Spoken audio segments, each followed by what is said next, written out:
Now I would like to give you some thoughts on how deception enters. And I believe there's only really one door that lets deception in, and that is pride. I believe behind all deception there is pride. Pride is what opens us up to deception. The real pattern of that is Lucifer, who was maybe the most beautiful and the wisest of all the angels. But he became proud of his beauty and his wisdom, turned in rebellion, and ended in deception. And if that can happen to an archangel in heaven, as it did, how many of us could say it could never happen to me?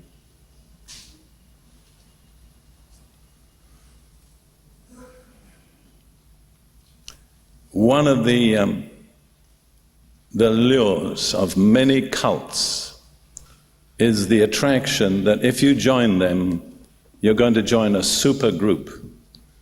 I mean, the real overcomers, the people who are going to get the job done.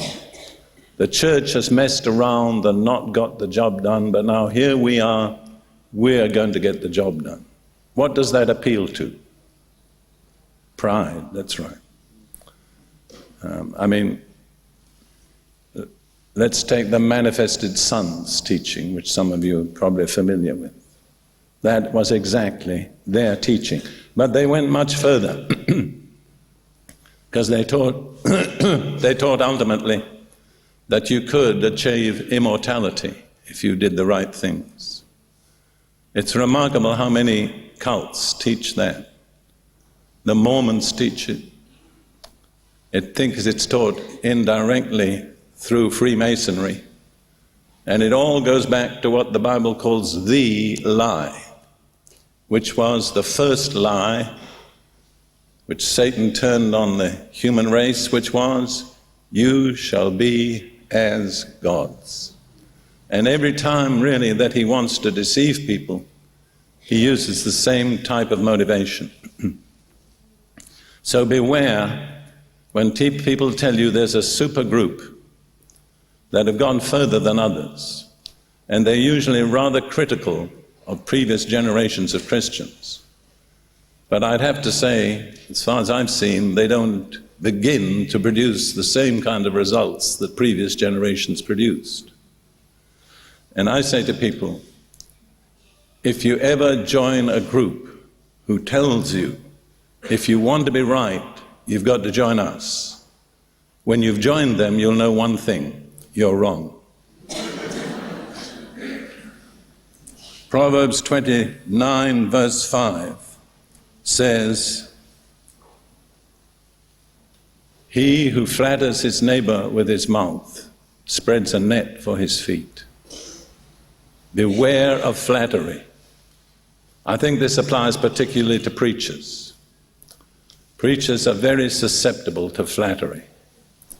And we can become embroiled in things because people give us flattering invitations and suggest that if you'll align with us, we'll open doors for you.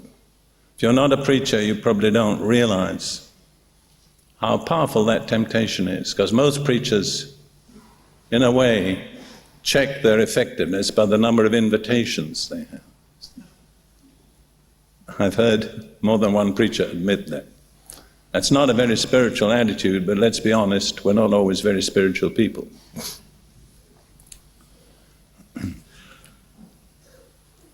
Jesus has a chosen group, but it's not super group. It's a different kind of people. Only Jesus would have chosen people like that. It's stated in 1 Corinthians chapter 1. Verses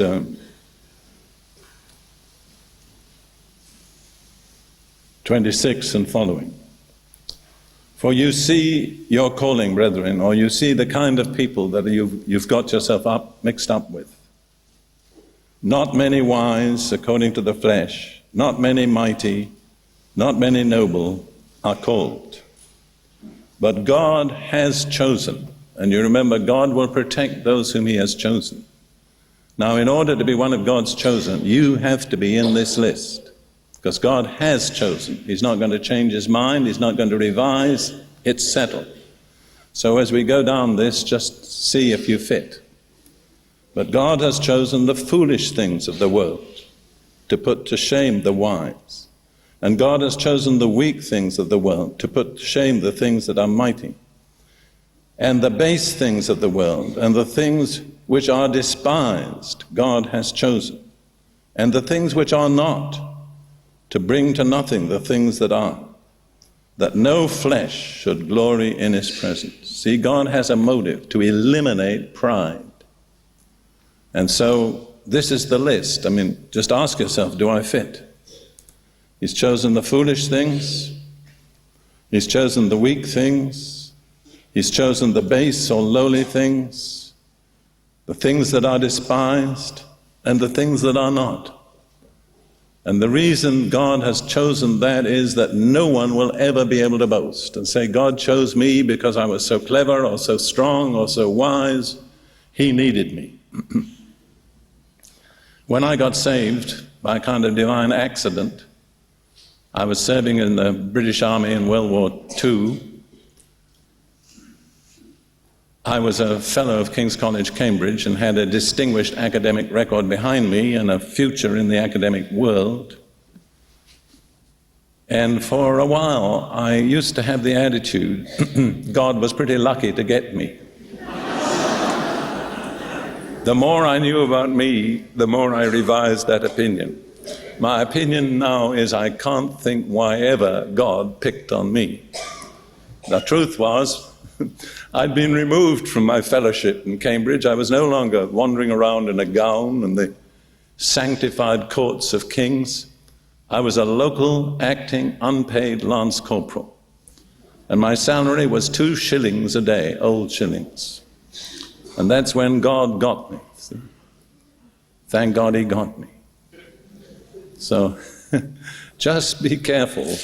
If anybody tries to convince you that you can be a special, super kind of Christian if you'll join our group, that's a sure warning to stay away from them. All right?